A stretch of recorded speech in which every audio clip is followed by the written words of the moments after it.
So a little bit later than usual. I try to shoot for 1, maybe a little bit after when I'm able to. Um, I don't rightly remember what I talked about yesterday, so it may end up repeating. I have a few things on my mind. We're going to try to keep the talk 15, 20 minutes. I say that. Who knows, though? Things have a tendency to change as we're going along.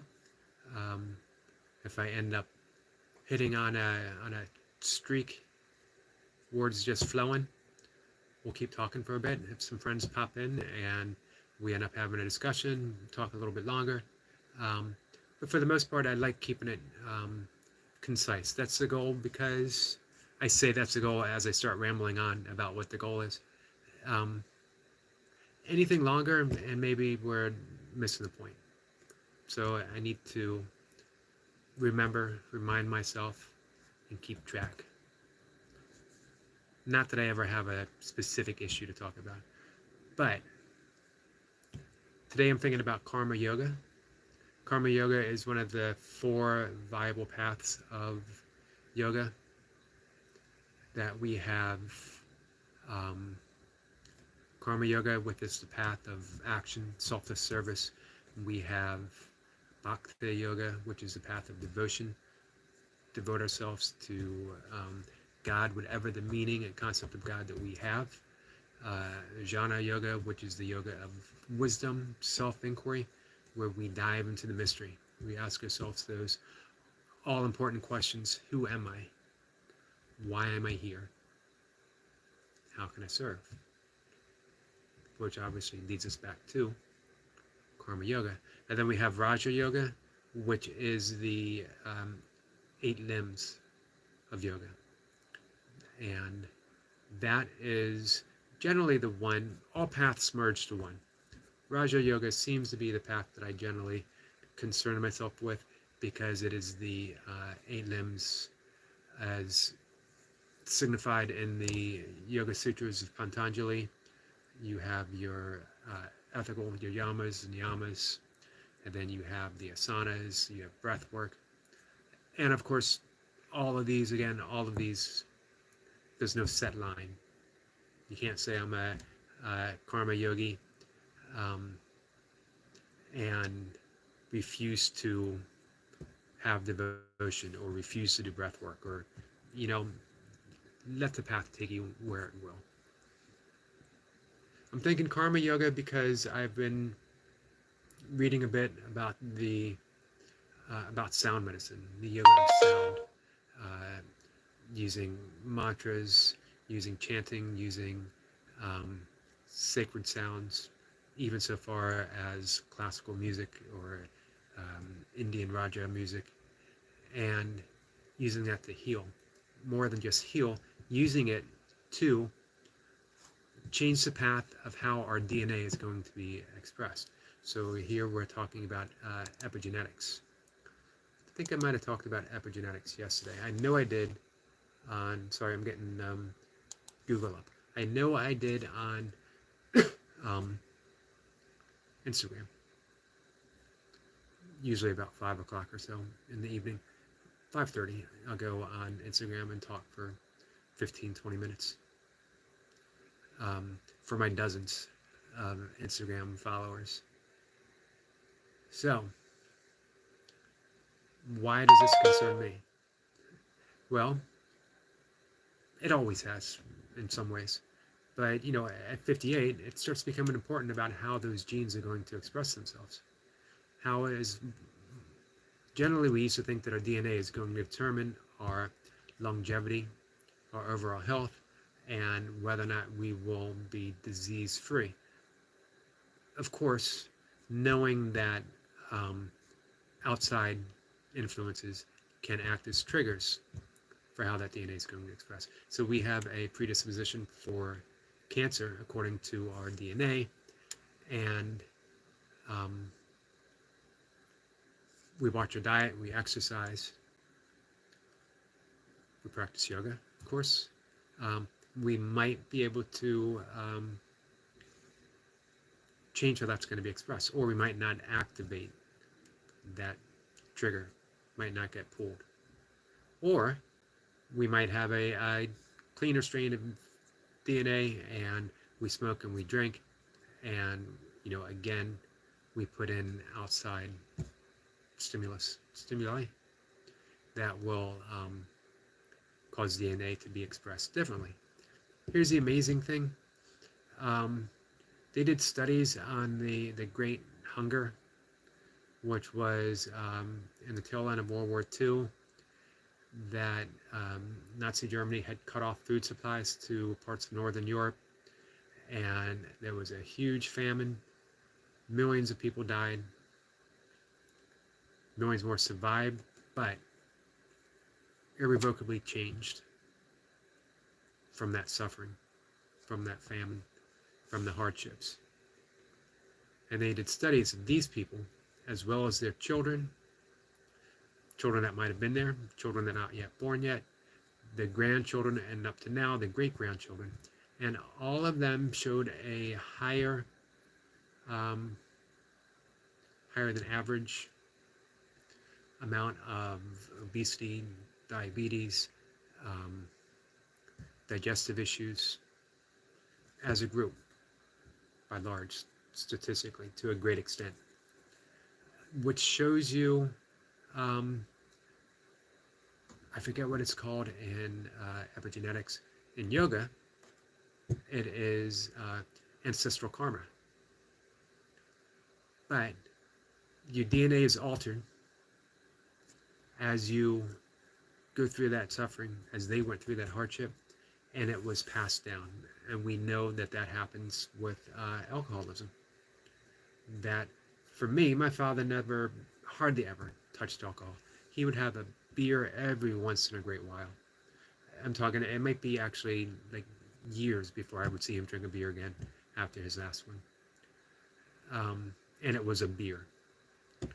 At a gathering, he might have a glass of wine. There might have been a few times he had a mixed drink that I wasn't aware of, that I didn't see, maybe at a party or something. His father, however, by all accounts, was a heavy drinker. I don't know if I would say an alcoholic. I just don't know. I actually never met my grandfather on my father's side. But from what I've gathered, he did have a drinking issue. I developed a drinking issue. By grace, good fortune, infinite other things came around, I was able to put that behind me, walk away from it.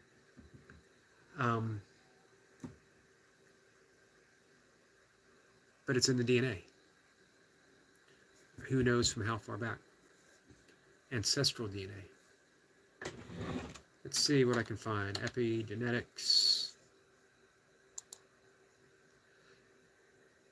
So I'll give a quick explanation of epigenetics. That in biology, epigenetics are stable, hereditary traits that cannot be explained by change in DNA sequences, and the study of a type of stable change in cell functions does not involve a change to the DNA sequence. Let's see if I can find a simpler term, one that makes sense to me. Epigenetics is the study of how cells control gene activity without changing the DNA sequence.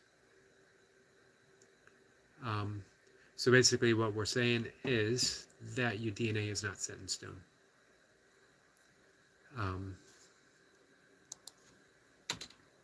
What I wanted to know was ancestral yoga, epigenetics, and ancestral memory.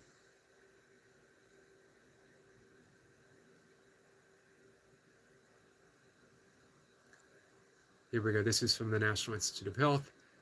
Epigenetic memory is an essential process of life that governs the inheritance of predestined functional characteristics of normal cells and the newly acquired properties of cells affected by cancer and other diseases, from parental to progeny cells. That makes little sense to me. A little bit. But what we're talking about is ancestral memory through the DNA, and in yogic terms, it is ancestral karma. karma handed down. And we can go with ancestral karma, not just from generation to generation of people, but from countries, nations, maybe the world. We can say that we are affected by ancestral karma from slavery, what many call the original sin of America, and I fully agree with that term. How do you clean up that karma is the question, and that's the reason mainly for this talk, which is going every direction at once, it seems. Let's switch over here. Karma yoga. Karma yoga, again, karma means action. It's so often nowadays confused with revenge or justice. You'll see a quote on Facebook, or a description of somebody, and they'll say, "I believe in karma. Karma's a bitch. Karma's going to get you." That's not karma. Most of it's just bad luck because you're a dick. And when you act like a dick things happen to you eventually. Karma is simple action, and everything is action. However, it's accumulated results of those actions that can rightly be called the karmic effect. So, karma yoga concerns with the actions that we do that will lead us towards liberation, enlightenment. And going back to epigenetics, that we have seen how selfless service, which is the very definition of karma yoga, affects the body, affects our health. And that by performing acts of selfless service, we actually increase the positive hormones, and we alter the genetic traits, that genetic pattern that epigenetics talks about, for a healthier outcome. Your body knows when you're doing something selflessly. People can quibble, how does the body know? Because of how you feel. And we know now that emotions affect how we feel, affects the body, affects the health, affects hormonal release, chemical release, how DNA is expressed. So we know that. So we could say there's 4 principles, 4 attributes of karma yoga: right attitude, right motive, right give up results, surrender, an incredibly important thing. Serve the self in all, self with a capital S. And we can say self is God. We can say self is our highest self. We can say self is soul. We can say self is just life. But it is a principle higher than self, lowercase s, meaning ego, who we think we are, personality. Nothing matter with personality, nothing matter with ego, but we already serve ego, and we have the vast majority of our life. Even when we do good, and then we post a photo on Instagram, look what I did, I spent my Thanksgiving in a soup kitchen. Or I gave $10 to a homeless person today. Is that the right attitude? Is that the right motive? Have you given up results? If you're putting it out there, you want results from it. You want the thumbs up. You want the like. You want all that stuff. You want the comments. Are you serving the self? Are you serving God? Are you serving life in what you're doing? That's karma yoga. So you give a homeless person $10, or you buy them a meal, or you give them a helping hand of some way. You smile at a stranger. You work in a soup kitchen. Who knows? Selfless service between you and God. You and yourself, your highest self. You and life. When we do that, when we practice that, not only are we on the road to liberation because we are diminishing the ego and expanding the truest self, expanding the soul, seeing God, as Mother Teresa said, during an interview, how do you do what you do? How do you serve the poorest, the illest, the most diseased people in Calcutta? And she said, it's simple. I simply see Jesus in all of his many horrible disguises, and I serve him. She sees the face of God, every single person. Karma Yoga. Mother Teresa was a karma yogi. I know people who would like point out, hey, if you read her, the diary she kept, the log that she kept, she wasn't all that great of a person. Who is? We try. We do what we can. The only reason people know anything about Mother Teresa was because she spoke of it not to bring attention to herself, but to bring attention to what she was doing to help raise money, to help raise medical concerns, to get things done.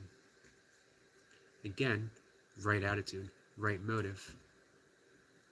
Giving up results is the hardest thing, I think, because we are conditioned towards results. I don't want to do something if I don't get results. I don't want to practice my yoga and my burpees if I'm not going to get 256 counts, which I haven't gotten. I've gotten 248. However, I started letting those numbers go and just doing my burpees, and it feels pretty good. Burpees can be karma yoga. Give up results, right attitude, right motive, and you can serve God by doing that. We can all be of service to God. Who's to say what's going to be in service to who and to when and to how? And again, you don't like the word God, replace it with life, replace it with universe, replace it with self. I don't mind any of those words. So, when we do all that, our body knows the difference. And our health improves. We lessen the odds of our DNA being expressed in a negative fashion. And we feel good. Does it mean we're going to live longer, healthier, we'll never get sick? Not at all. It means we've lessened the odds. So, that is just some stuff that's on my mind. Karma Yoga, Epigenetics, the little that I know. I mean, come on, Epigenetics. I'm just lucky I can say it, let alone talk about it.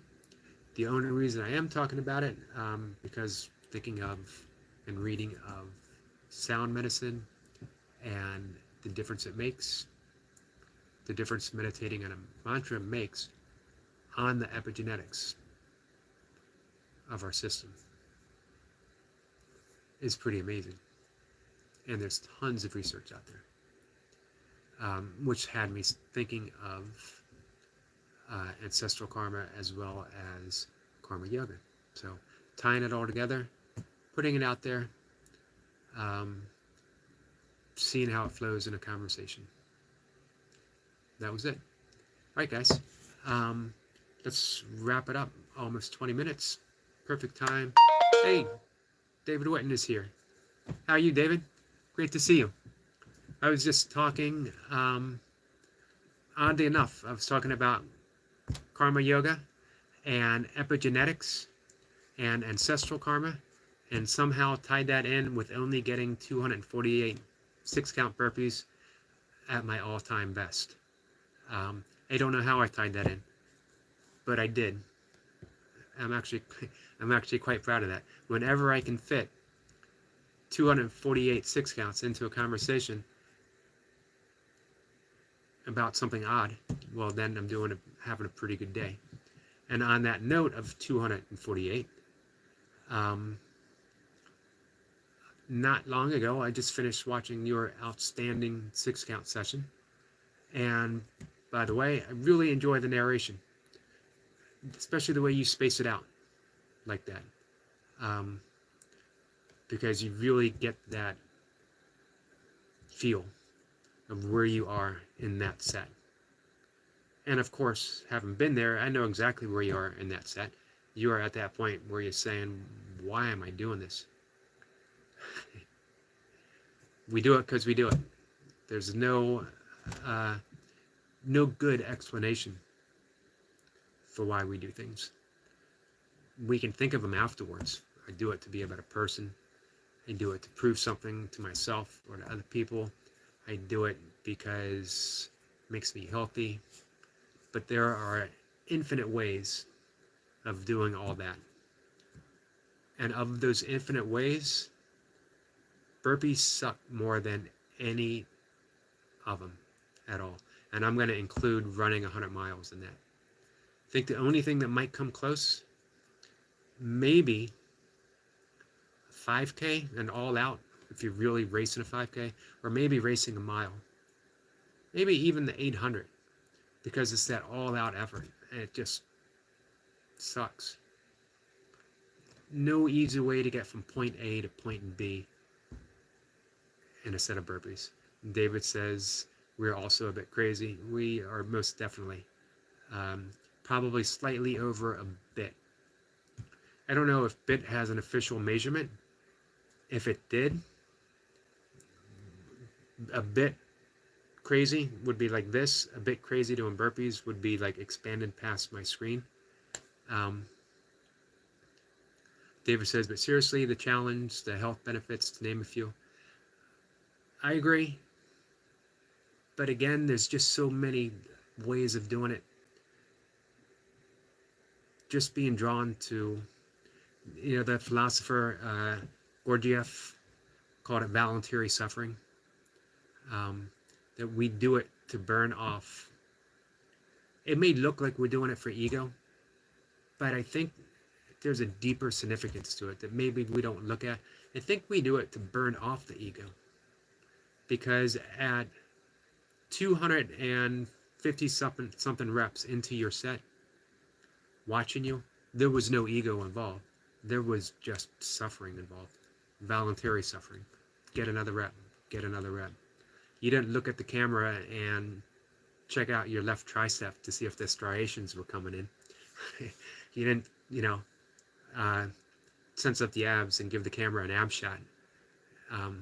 There, in the later sections of and I don't mean to use the word ego in like an egocentric. I mean ego as in the sense of who we think we are. And that just disappears because you don't have time to think about who you are. You only have time for motion. You only have time to hit a rep, hit a rep, hit a rep.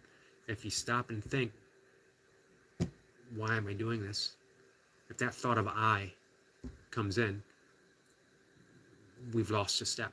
We slow down for whatever reason. The philosophy of burpees is a deepening fascination. David says, so true. In those moments, the last thing you're thinking about is the phone recording. Yep, the phone, have it on there, it's incidental. It's only afterwards. And we come back to reality. When we're doing the burpees, it might be close to high altitude climbing, where, like Reinhold Messner, considered the greatest mountaineer of all times. The first to do, I think it's all 8 of the 14,000, close to 20,000 peaks, all without oxygen. And he would, when asked why he did it, he didn't really have an answer other than, I am someone else when I'm doing it. I'm not Reinhold Messner when I'm doing it. I am closest to my pure essence when I'm doing it. So, yeah, we're not climbing Everest, but we are closest to our essence at 230 reps than we are at rep 19. And we proceed and we get there and we get there and we get there. Hey, Osiris is here. Hybrid Jim is here, formerly known as Barefoot Burpee.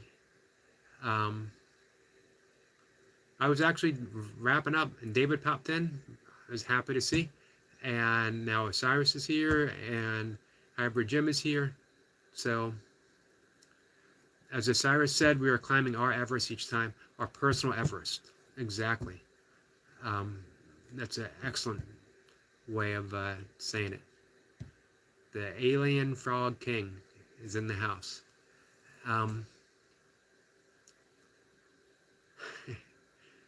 Personal Everest. Yeah, I like that a lot. That might make its way into my blog, giving full credit to Osiris, of course. But, again, as Reinhold Menzer says, that personality is diminished and it's closest to his essence. So when we're hitting those burpees, our personal self is diminished and we are closest to our essence. There's really no asking why we do that. Osiris says, still the credit, my friend. I appreciate that. I try to pass that credit along because, I was talking about karma yoga, and karma yoga consisting of right attitude, right motive, give up results, and serve the self in all. So, I might take credit for how I weave it into what I write, but the credit of that expression always goes to the creator. So, the personal philosophy of burpees. As I was saying to Dave, it really is a fascinating thing because there's so many things that we could be doing. And not just burpees, but almost everything that we're doing is a little off kilter. We are definitely following Thoreau's advice and following the beat of our own peculiar drummer, leading us into the bog, leading us into the hinterlands, where I don't want to say where others fear to tread, because that sounds a little self-delusional, a little self-righteous. But to use one of my favorite expressions, it leads us into the weird, where other people simply don't want to go. They have their own weird that they go to, and we have ours.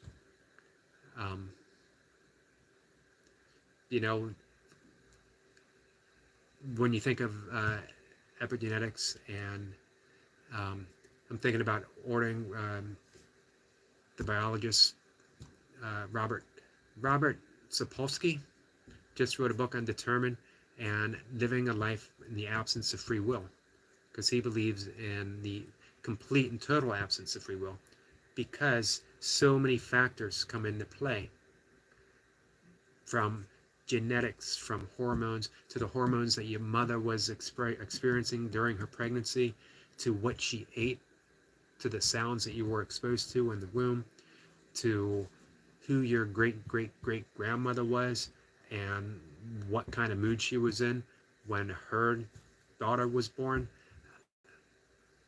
It goes infinitely far back. So how can we say, especially, let's say in a spiritual sense, when there is no solid self? So if self is a process, how can there actually be free will? That's his point. My point is, I like to think of it as paradoxical free will.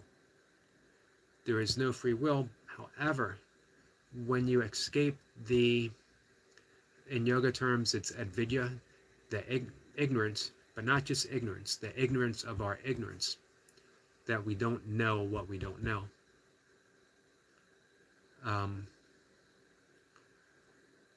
Hybrid Jim says it's very little free will. I think I agree, and I know Derek and I have actually had this discussion before as well. Our decisions are based on our past decisions. Remember the Dice Man book? No. Actually, I can't recall it right now. So if self is a process, again, how can have free will. However, when you see life and the self as a process, and that you are awareness itself, then the paradoxical free will comes into play. Spontaneously. Choices are made, decisions are made, things happen.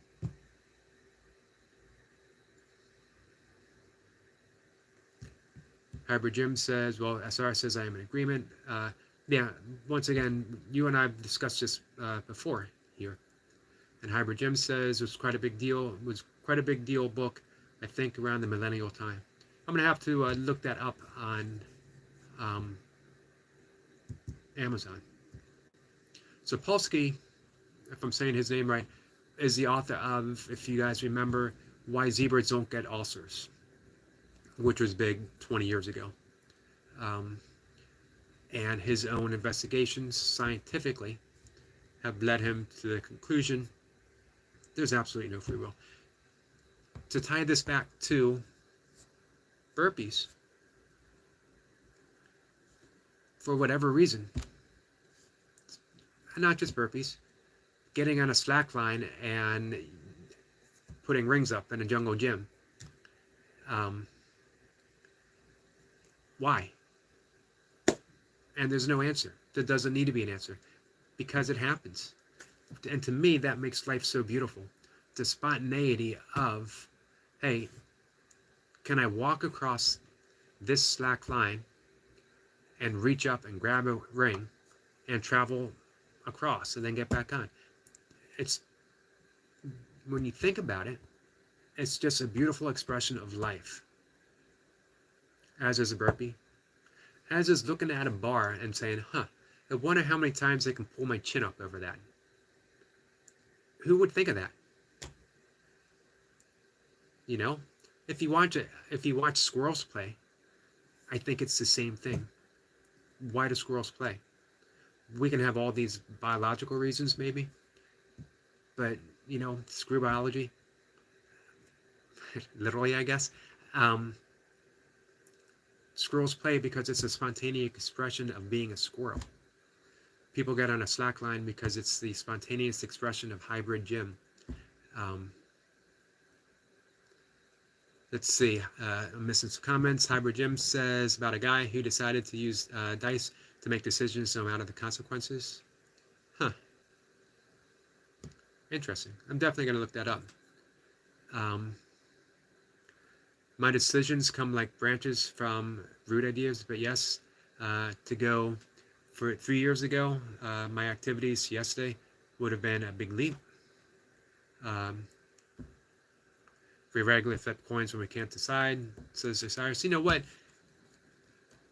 All of us are flipping coins internally to do stuff. Dave Witten is heading out. Enjoy the rest of your day, gentlemen. I've got to cruise the streets for an hour or so, and then hit the basement for something. David, thanks for popping in. And man, that was an impressive 6-count session, following up an impressive Navy SEAL session. So, yeah, amazing. The things that we do. I've read somewhere that Winston Churchill's son, who served in World War II, I forget his rank, but he was unpopular. And to sort of gain some friendship, to unite, he bet his men that he could run 100 miles in under 24 hours, or walk 100 miles in less than 24 hours. Might have been 100K, which he did. But why would that even occur to someone? You know, we like to say, we love to put that free will in there. I climbed that highest mountain because that's who I am. To prove, to show the world, to raise awareness for. But when you're climbing it, just like Reinhold Messner said, nothing else is there. It's just the climbing. And remember, Reinhold Messner climbed all of the peaks without oxygen. which maybe explains quite a bit as well. So at a certain point, what was the old commercial? Why ask why? I sort of agree with that. We don't need to ask why any longer. We just do what we do. And when we discount free will, when we discount the, I'm doing it to be a better person or whatever, it becomes all that, all the more beautiful. Again, because it's spontaneous. It's like looking at a Jackson Pollock painting over and over and over again, and it's a mess. And then it starts to become a beautiful mess. And then, all of a sudden, it doesn't make sense, but you see the beauty in it. Beauty doesn't have to make sense, it just is. That's life. That's the world. Hybrid Jim says, I think Sherpas have adopted physiology to heights, low oxygen. Yeah, definitely. They must smile and shrug their shoulders. People coming from all over to climb the mountains that they've been climbing their entire lives just for fun or for spiritual reasons.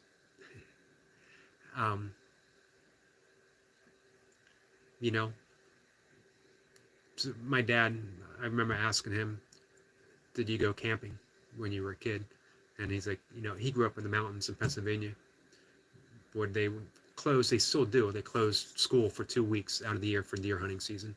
And then they close it for a week for small game season, and they close it for opening day of fishing season. And he's like, we never called it camping. We just slept in the woods because we were out in the woods. Weren't ready to go home. They didn't have, I got so much high-tech gear for ultra running. And then I have friends in their 70s who are still ultra running. Some in the 80s still ultra running. And they talked about how they would take a bottle of Coke and duct tape it to their hands. Run with a Timex watch. Chuck Taylors, Converse, Jack Purcell's, trucker's hat, cotton shorts, cotton shirt. And they just ran. Didn't even call it ultra running. It was running really far because you felt like it. And then, my generation came along and gave it a name. I've talked to Hybrid Jim about this before, Nisargadatta Maharishi, and his concept of Niskara Yoga, which is the yoga of spontaneity, spontaneous awareness, realizing no one's causing anything to happen. It just does. The natural occurrence of everything. And we are the awareness of that spontaneity as well as the spontaneous act itself. And when you sort of come to that deep realization, there's no mistakes. How can the spontaneous arisal of a word that I completely messed up be a mistake? Because it's spontaneous. I didn't plan it. It's just what came out of my mouth. It might be garbled, but it's still what came out of my mouth. Or if I write something that I'm very pleased with, it wasn't really me. Information that's stored in here coming out, but it's spontaneously expressed. Same with burpees. Same with what Hybrid Jim did with the slackline. Suggestion from Paul, and then taking it, running it, doing it.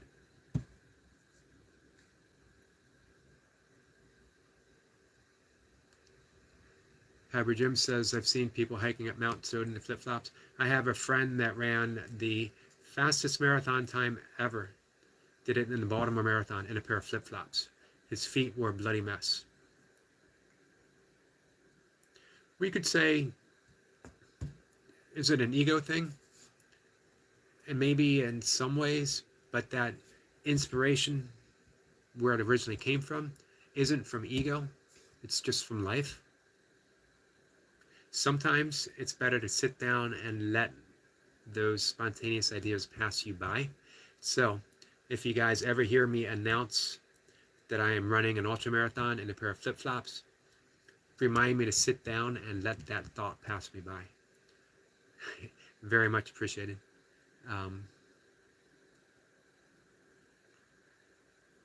If it was an unreasonable, Jim says, if it was an unreasonable suggestion, I wouldn't listen to Paul. Yeah, for whatever reason though, spreading a slack line and swinging from gymnastic rings seemed like a perfectly reasonable request. Why? Why would Paul think of it, and why would it seem like a perfectly reasonable thing to do?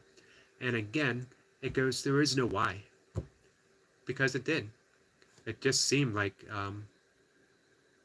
hey, this is what I should do. Harakas would probably be okay.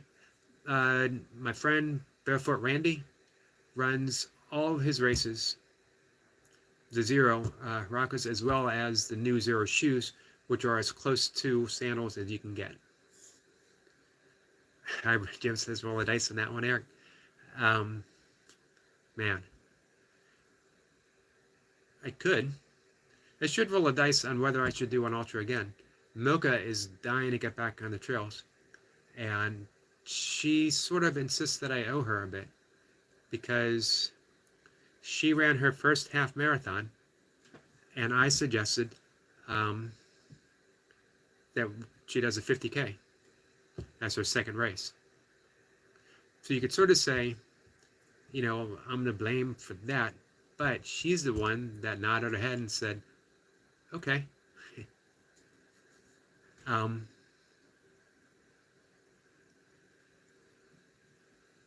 Osiris says it was a next little step for the alien frog king. Yeah, it just, for whatever reason, it tickled his fancy. That sounds like the perfect thing to do. Zeros, yes. Good shoes. I don't know if you can order them in Britain or not, but they can. They're pricey. Yeah, they are. They last a long time. I have one pair, and they are maybe 4 years old now, and they're just now wearing at the soles.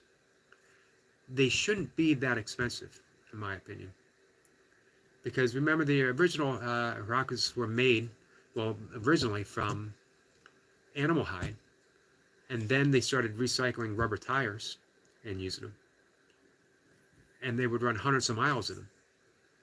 You would think when you make a minimalist shoe, you would spend minimalist dollars, in my opinion. But that's another thing.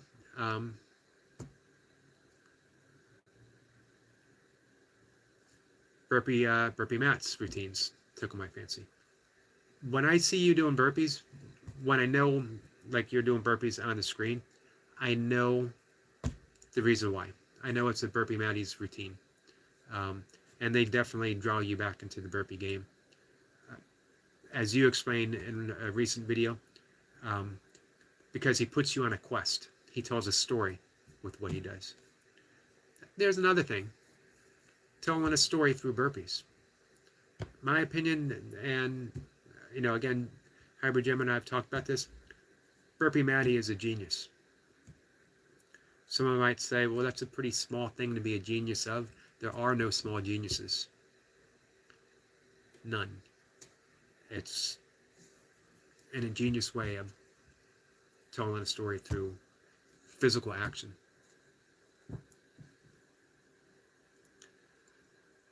Hybrid Jim says, yes, in the UK too, like $100. Yeah, that's definitely pricey. I have the kit as well. Actually, I don't wear them that often.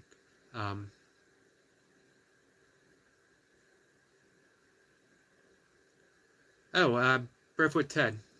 He's at Facebook friend, actually. The sandals kit. Yeah. Yeah, he sells them. He still sells them pretty inexpensively. Probably the same price. Maybe closer to $50 now. Um,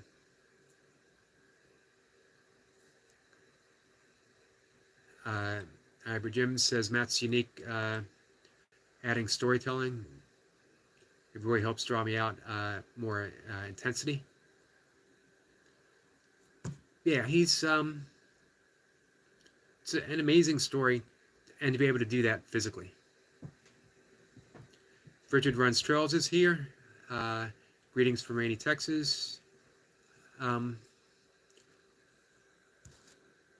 He probably needed a little bit of rain, I would imagine.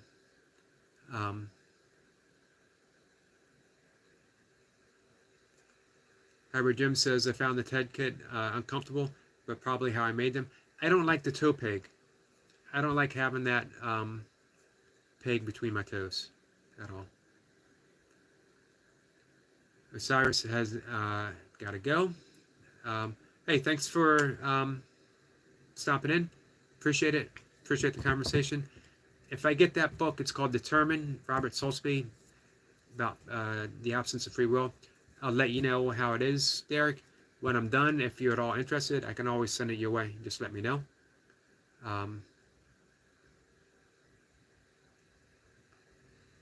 Hybrid Jim says I was quite early to the UK minimal footwear scene. Have a great day too. Great day too, Derek.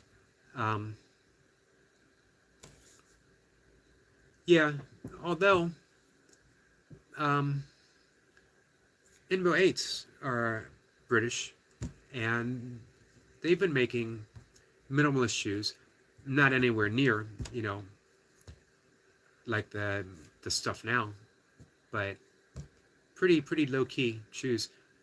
A pair of Invo 8s, I forget which style. I did my first 100 in them. Still have them. They are beaten up beyond. I did, I think, all of my 24-hour races in them, and I've done at least 12 or more 24-hour races.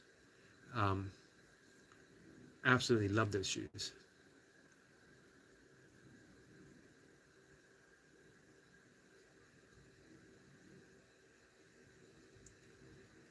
Hybrid Jim says, I remember I went to stay at a hotel for a few days, only took the TED sandals, could barely walk by the end of the stay. Was it the pegs? The Invo 8s? And I'm not sure what style they were. Yep, Invo 8. Phenomenal shoe. They'd last forever, it seemed. And they were grippy. Speaking of shoes, Richard Run Trails is going to a shoe convention soon. Be interesting to see what new technology. Maybe you can get the scoop on the shoes that are being designed to break the 2-hour marathon. That's pretty impressive.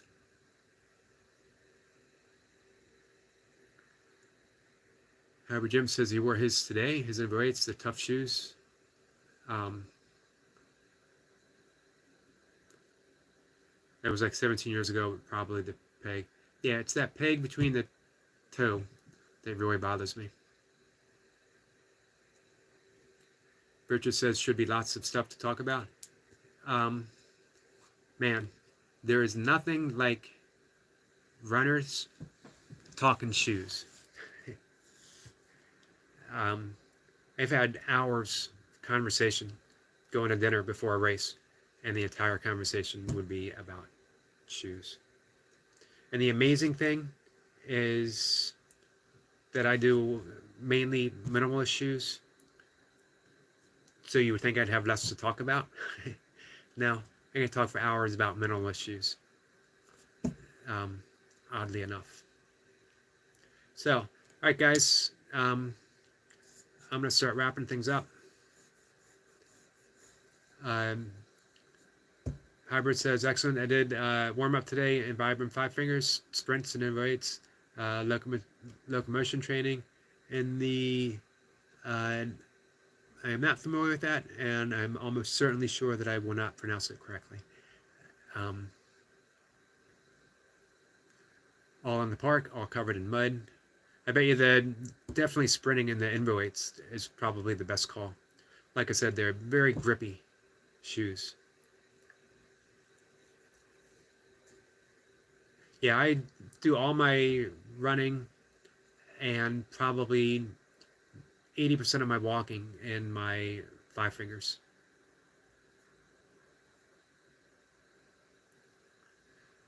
I'm after minimal waterproofs. It's what I like about the 5 fingers. They're not waterproof, although I think you can get them. But I like shoes that drain quickly. They get wet, you keep running, and they're dry. I'm not big on changing shoes. Richard, I don't know if you change shoes at aid stations, a certain mileage or not. Just doesn't seem to me, unless my shoes need to come off, I'm not taking them off for any reason whatsoever. Yeah, Richard says no, only if I have problems. That's how I feel.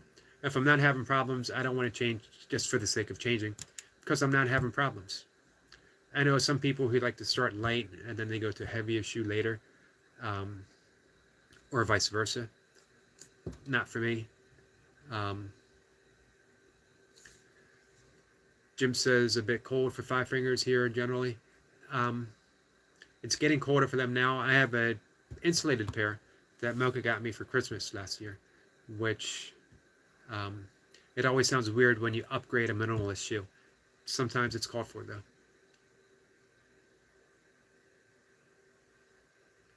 The separate toes make the feet a bit cooler. I hadn't thought about that, but I think you're right. As well, you're closer to the ground, like heat sinks. Does make sense. So, yep, we'll call it a day now. Getting close to the hour mark.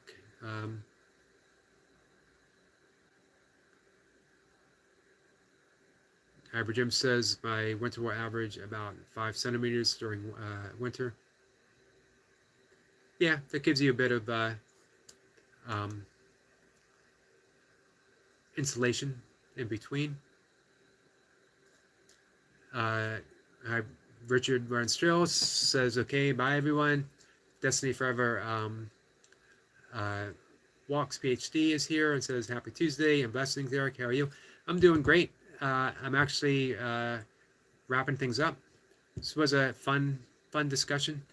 We were covered a lot of ground all over the place, from free will to climbing mountains to spontaneity to crazy routines from Burpee Maddie and crazy suggestions from Paul from Oregon and why we do them, to minimalist shoes.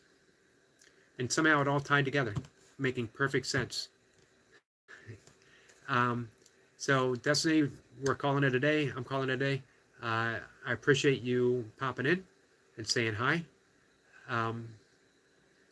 And I'll see you guys tomorrow morning for some burpees. It's a 6-count day for Meets and Borrow.